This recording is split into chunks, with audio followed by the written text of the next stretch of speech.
திமுக கூட்டணியில் வந்தாச்சு விரிசல். 117 தொகுதிகளை காங்கிரஸ் கேட்கிறது. கொளுத்தி போடும் எடப்பாடி. திமுக காங்கிரஸ் கூட்டணியில் விரிசல் வந்துவிட்டது என்றும் 117 தொகுதிகளை காங்கிரஸ் கட்சி கேட்கிறது என்றும் எடப்பாடி பழனிசாமி கூறியுள்ளார்.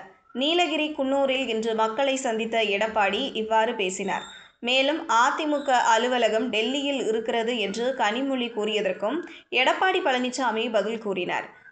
தமிழக எதிர்க்கட்சித் தலைவரும் அதிமுக பொதுச் செயலாளருமான எடப்பாடி பழனிசாமி, மக்களை காப்போம், தமிழகத்தை மீட்போம் என்ற பெயரில் தமிழகம் முழுக்க சட்டசபை தொகுதி வாரியாக எழுச்சி பயணம் மேற்கொண்டு வருகிறார். அந்த வகையில் இன்று நீலகிரி மாவட்டம் குன்னூர் சட்டசபை தொகுதியில் மக்களை சந்தித்தார். அப்போது அவர் திமுக கூட்டணியில் விரிசல் வந்துவிட்டது என்று கூறினார். 117 தொகுதிகளை காங்கிரஸ் கட்சி கேட்பதாகவும் எடப்பாடி கூறினார். அதிமுக அலுவலகம் டெல்லியில் இருக்கிறது என்று கனிமொழி கூறியதற்கும் எடப்பாடி பழனிசாமி பதில் கூறினார். கனிமொழி இருக்கும்போது திமுக இரண்டாக பிரிய இருந்ததாகவும், அப்போது ஜெயலலிதா தான் திமுகவை காப்பாற்றினார் என்றும் எடப்பாடி கூறினார். எடப்பாடி பழனிசாமி பேசியதாவது: ஸ்டாலின் ஆட்சிக்கு வந்த பிறகு நீலகிரிக்கு சென்று ஏதாவது செய்தாரா? பெரிய திட்டம் கொண்டு வந்து நன்மை செய்தாரா? அதிமுக ஆட்சியில் அரசு மருத்துவக் கல்லூரி மருத்துவமனை கொண்டு வந்தோம். 400 கோடி ரூபாயில் சிறப்பாக கட்டி கொடுத்தோம். நவீன வசதியுடன் கூடிய மருத்துவமனைக்கு நாங்கள் பாதி கட்டிடம் கட்டி முடித்தோம். எங்கள் ஆட்சி முடிந்ததால் திமுக அரசு அதை திறந்து வைத்தது.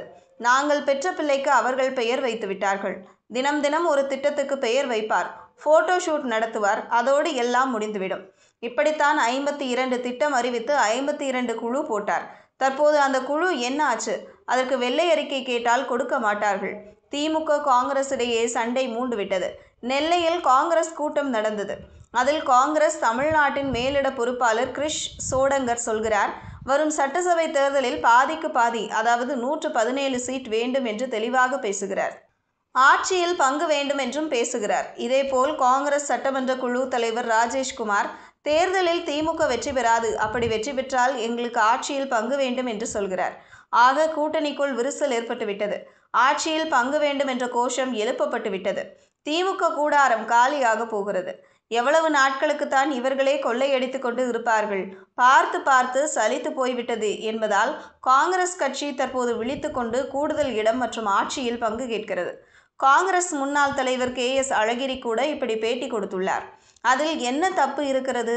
60 ஆண்டு காலமாக ஏதாவது ஒரு கட்சியுடன் கூட்டணி வைத்துக்கொண்டு அந்த கட்சியின் சாற்றை அவர்கள் குடித்து விடுகிறார்கள். அதாவது கரும்பு சாற்றை கூட்டணி தலைமை குடித்து விடுகிறதாம். சக்கைதான் காங்கிரசுக்கு கிடைக்கிறதாம். பரவாயில்லை, இப்போது அவர்களுக்கு ஞானோதயம் வந்ததே. இதன் மூலம் திமுக காங்கிரஸ் கூட்டணியில் விரிசல் ஏற்பட்டுவிட்டது என்பது மிக தெளிவாக தெரிகிறது. இவ்வாறு எடப்பாடி பழனிசாமி பேசினார்.